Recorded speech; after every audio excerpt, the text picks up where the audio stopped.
The brothers sell him into slavery. Just by the way, we explained this once. It's a very difficult story to understand. This sibling rivalry to the point that they want to kill him. And then the Judah says, don't kill him, sell him. Okay, they'll sell him. We're talking about the sons of Yaakov. They're called Shiftei Ka, the holy, divine 12 tribes of Israel. How is this possible?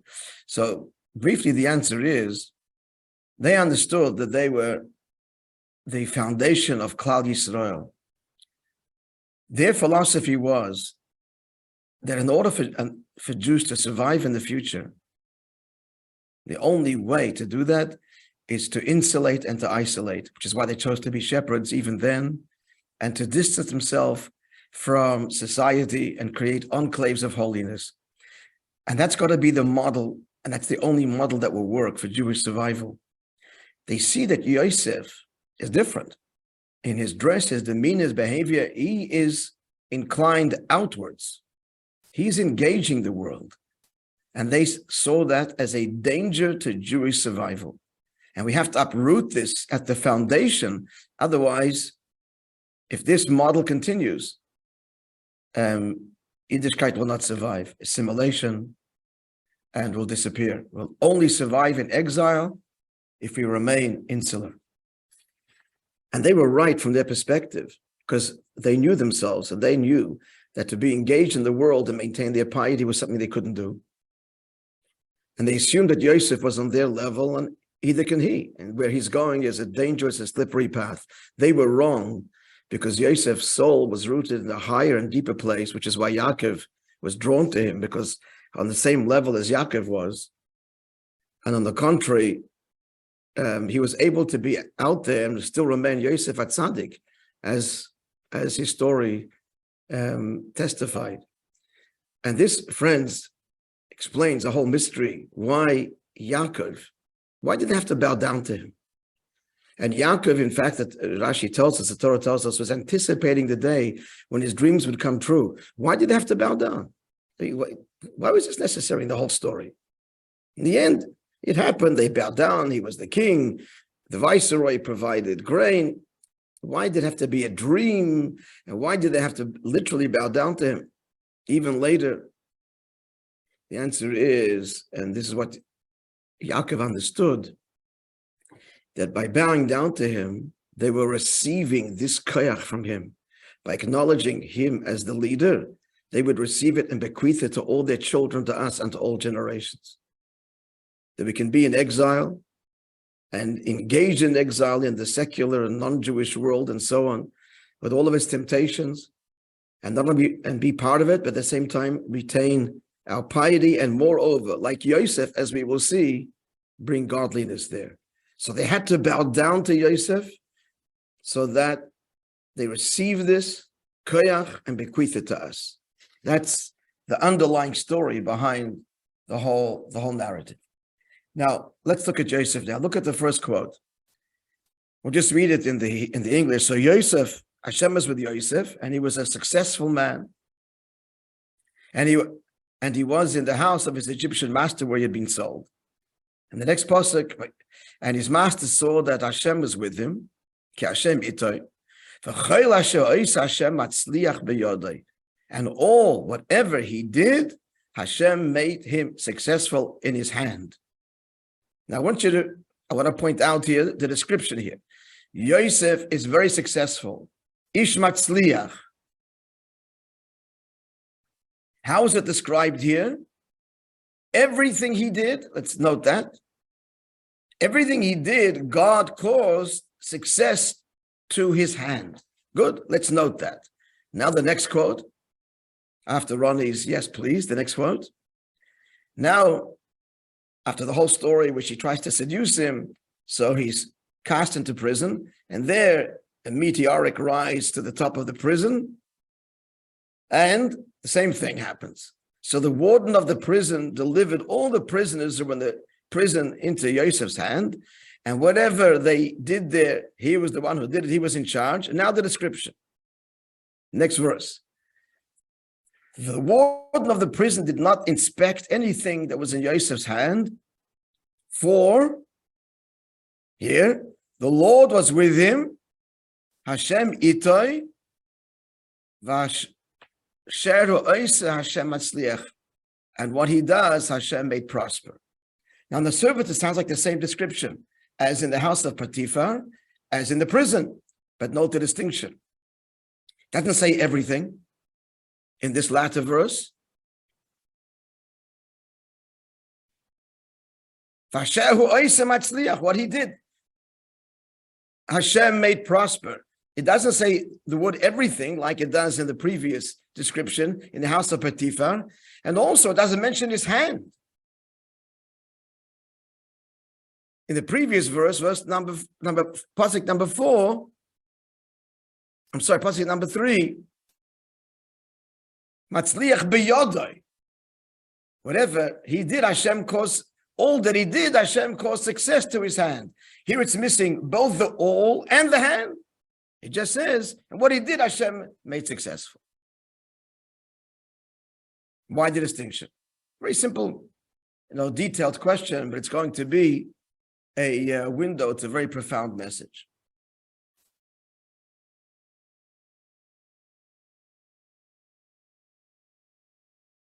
Before I get to that, I want to go back to the first quote, because I want to explain that little Rashi there. In pasuk number 3, so the master saw that the Lord was with him. Rashi says, how did he see that? Shem Shemaim Shoga B'fiv. The name of heaven was frequently in his mouth. The question is, why is there a need for this commentary? The master saw that the guy was successful, and he saw God was with him. Why does it actually explain that? How did he see God was with him? Because he's always saying Baruch Hashem. The verse itself doesn't say that's the reason. The verse says that the process is the reason that the master saw that God was with him because of his success, not because of what he said. The simple answer to that is the master, and we see the effect of Yosef on his environment. The master, he's an Egyptian, he's an idolater.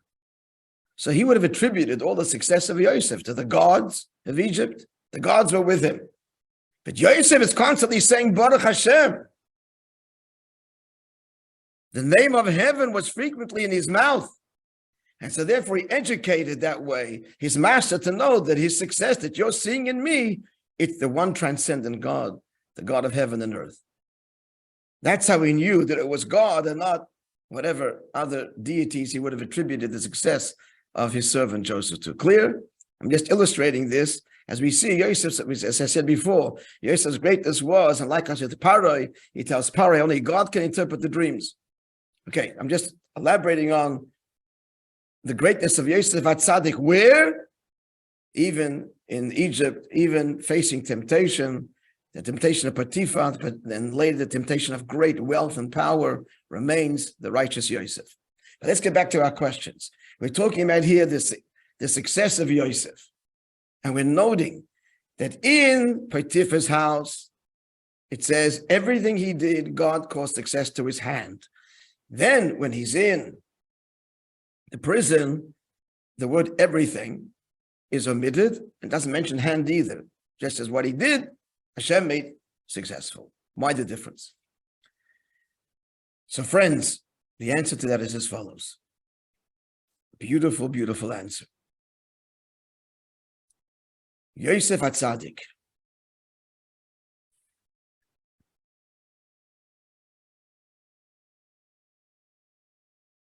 Being sold as a servant, everything that happened to him, that his brother sold him and he was sold as a servant and ends up a servant in the house of Potiphar and then later in prison.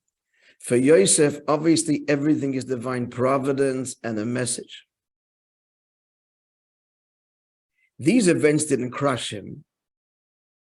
These events ennobled him. They ennobled him. And they made him ever humbler. The fact that he became a servant in Potiphar's house elicited within him a level of being a servant to Hashem.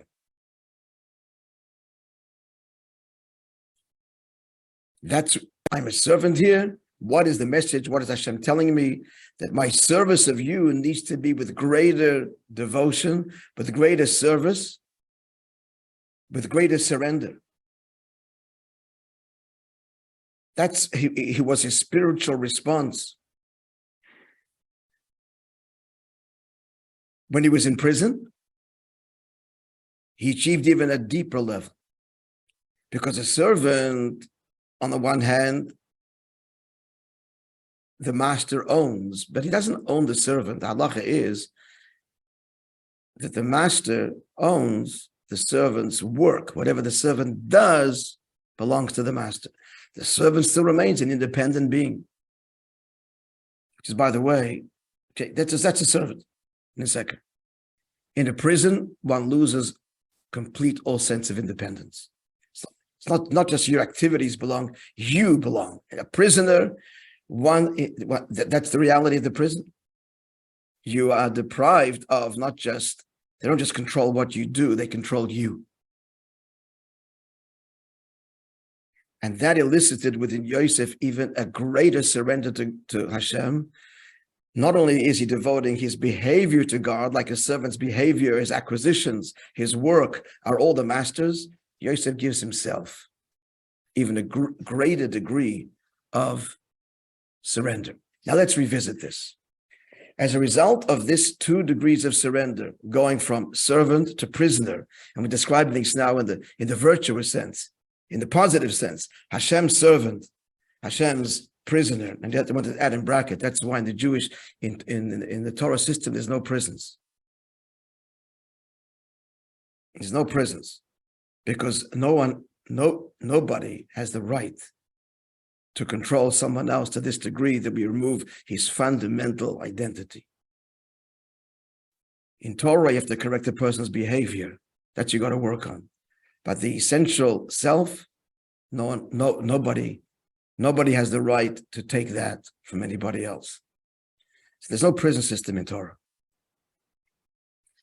And they worked very hard in the prison systems here also, that it should be not just about locking people up, but about educating and inspiring them. That's another discussion. The Aleph Institute run out of Miami under Rabbi Lipsker, that Rabbi founded this. It's all across the United States.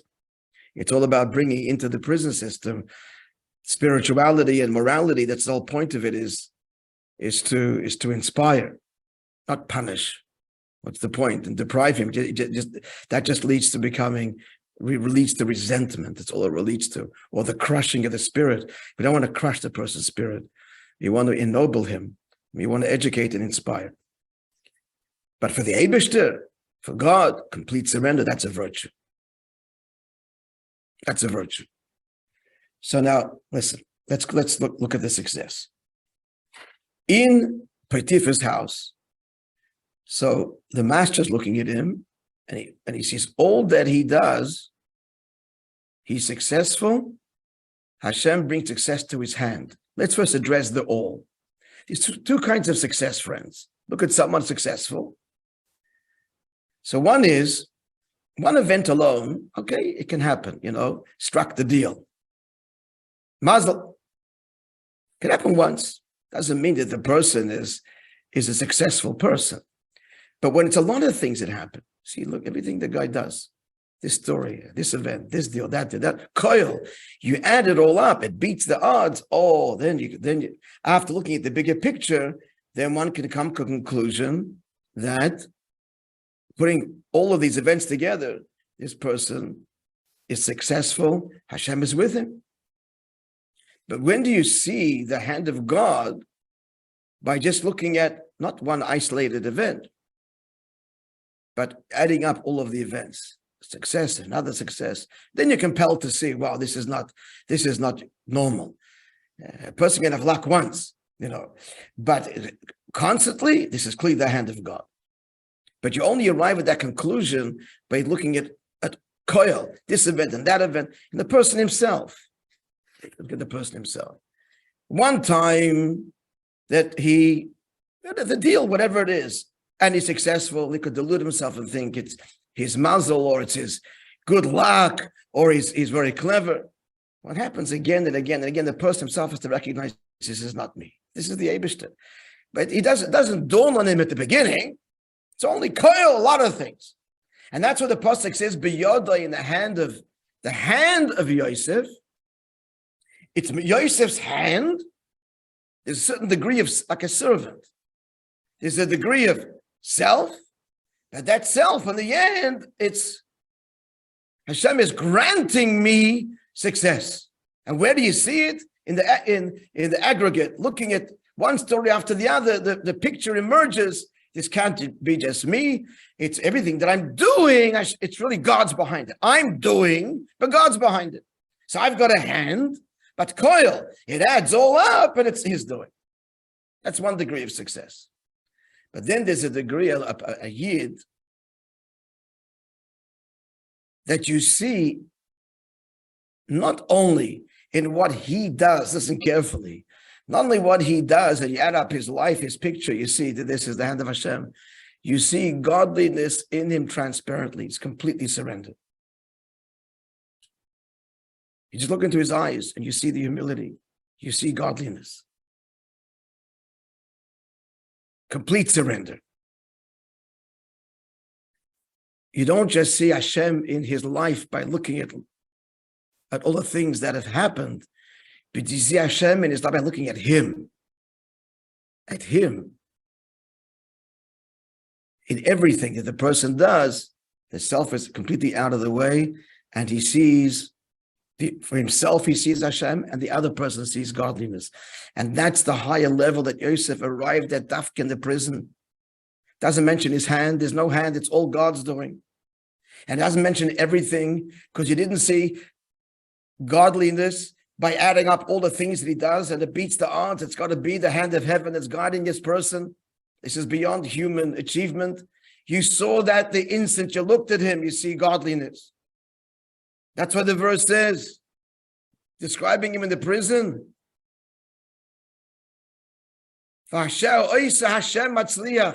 Whatever he did, that individual, this moment, what do you see? Not his hand, and the hand is directed by heaven. You see Hashem. You see godliness. In other words, I'm saying he reached this level of the prison spiritually, a complete surrender to the Eibishter, complete loss of ego and self. And so much, therefore, what?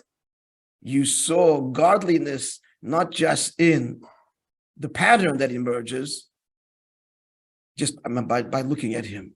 And that is the message for us. We said before that the brothers had to bow down to Yosef because they had to receive this koyach. A yid has the ability to be like Yosef, which means, first of all, Hashem should grant everybody the first level, but you got to be a servant for that. If you're a level of a servant, then you become the vessel for godliness revealed at this event, the next event, the next event, the next event. That's already a tremendous level. But we also get from Yosef this ability that he experienced, that he now bequeaths to his brothers later when they bow down to him. They get all of these koiches, that a yid can be at this level like Yosef was in the prison, where it's all Eibishter. What does that mean, friends? That means in every moment, he's in the business, whatever it is, whatever he's doing, every moment, they're in awe of you. They're in awe of you, not because you're a very successful person, or wow, you and they got to recognize this as divine. They're in awe of you, just the way you're talking in the deal, your conduct, the moment right now, not adding up all the dots and saying, wow. But seeing in the moment now, not just in your hand, they see Hashem. This is pure transparency. A yid is so nullified and so humble that he sees himself as Hashem's prisoner, again, in the most virtuous sense, that all I am is I'm a yid and representing the Eibishter in the world. So he exudes the presence of Hashem in everything right now, not just adding up all the pieces. And for himself, he experiences Hashem in every moment. And on the contrary, even the deeper message here is when things sometimes are crushing, on the contrary, that brings out even a greater depth. Give simple language. What we are getting from Yosef is that a non-Jew, another Yid, looks at us and should be able to see the neshama in everything, and whatever it is.